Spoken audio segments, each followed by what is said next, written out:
매일 성경 큐티 힌트 2024년 8월 29일 목요일 시편 106편 1절에서 12절까지 말씀.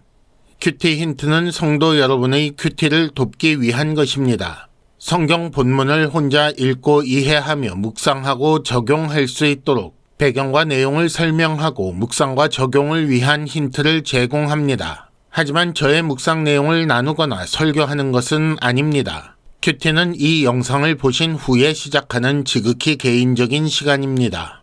이제 오늘 말씀을 함께 읽어보겠습니다.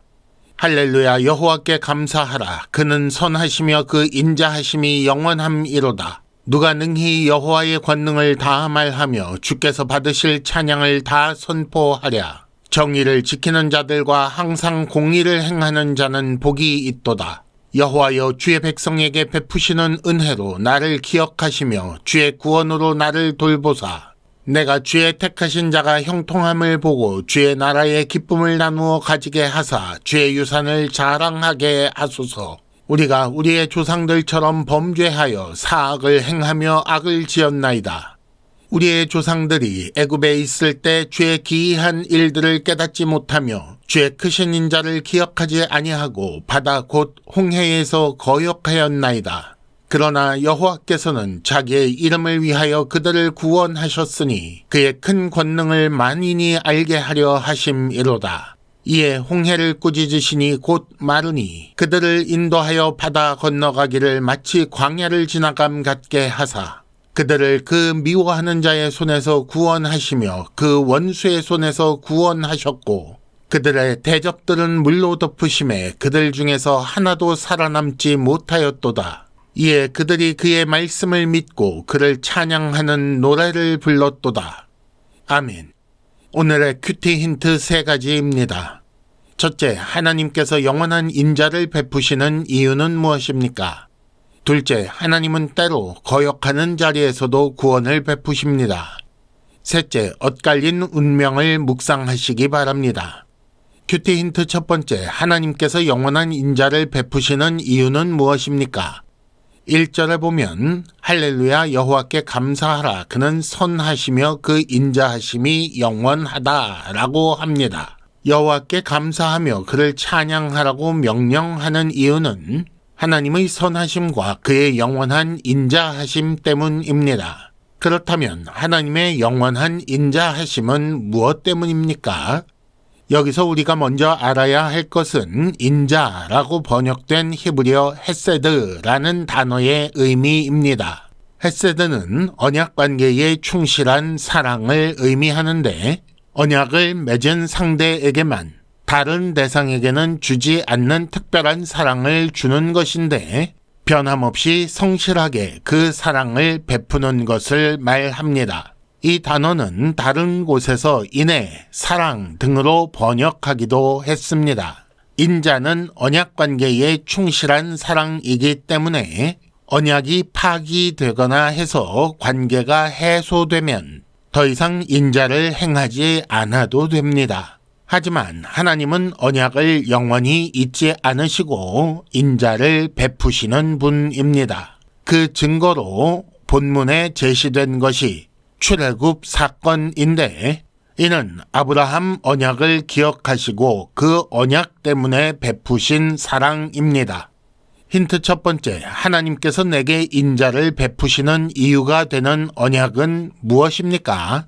예수께서 마지막 만찬 때 제자들에게 하신 말씀을 생각해 보시기 바랍니다. 예수께서 이렇게 말씀하셨습니다. 이것은 너희를 위하여 흘리는 바 나의 피 곧 언약의 피니라. 큐티 힌트 두 번째, 하나님은 때로 거역하는 자리에서도 구원을 베푸십니다. 7절에 보면 우리의 조상들이 홍해에서 거역하였습니다 라고 고백합니다. 그렇기 때문에 그들이 홍해에서 다 죽은 것이 아니지요.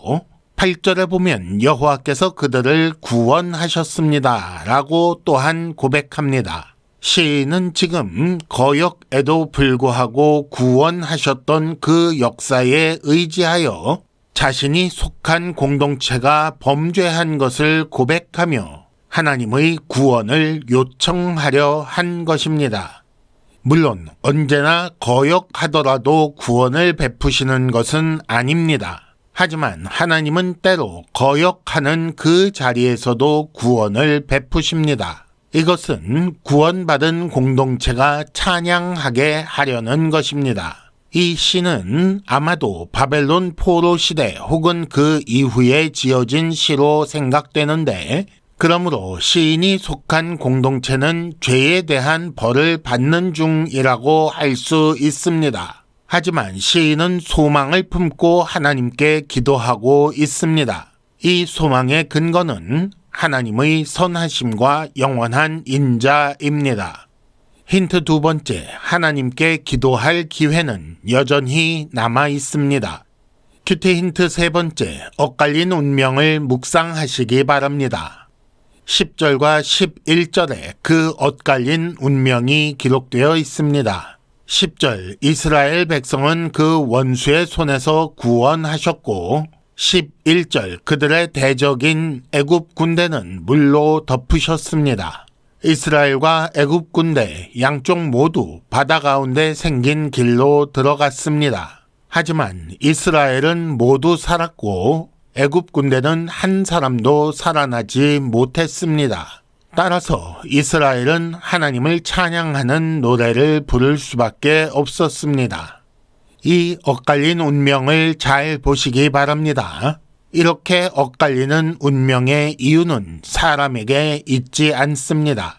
그러므로 사람이 자랑할 수 있는 것은 아무것도 없습니다. 대적을 물로 덮으신 장면에서 우리는 나도 원래 그렇게 멸망할 존재인 것을 기억해야 합니다. 하나님께서는 먼저 스스로를 우리 수준으로 낮추시고 우리에게 찾아와 언약을 맺으셨으며 그 언약에 충실하여 인자를 베푸시고 멸망할 자리에서 구원하셨습니다. 그러므로 우리가 할 수 있는 것은 하나님을 찬양하는 것밖에 없습니다. 힌트 세 번째, 혹시 하나님께서 하신 일을 당연하게 여기는 것은 아닙니까? 이상으로 2024년 8월 29일 목요일 매일 성경 큐티 힌트를 마칩니다. 여러분 큐티를 통해 은혜 많이 받으시기를 바랍니다.